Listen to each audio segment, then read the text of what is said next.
મહેસાણાની Dudhsagar dairy દ્વારા મતદાર જાગૃતિ અભિયાન પશુપાલકોને પ્રતિ લીટરે ₹1 વધુ ચૂકવવાનો નિર્ણય લેવામાં આવ્યો।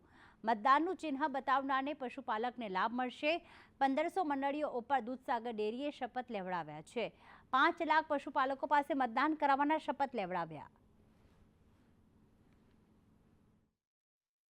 જે પણ અમારા પશુપાલક છે 5 લાખ પશુપાલકો ડેરી સાથે જોડાયેલા છે અને એ પશુપાલક મતદાન કર્યા પછી સાંજે મંડળીમાં દૂધ ભરાવા જાય ત્યારે અમારા દૂધ મંડળીના મંત્રીને એનું નિશાન બતાવશે મતદાન કર્યાનું, એટલે એ દિવસે એને જે દૂધ ભરાયું છે આખા દિવસમાં એ બધા જ દૂધ ઉપર પ્રતિ લીટર ₹1 ઇન્સેન્ટિવ આપવાનું નક્કી દૂધસાગર ડેરીએ કર્યું છે।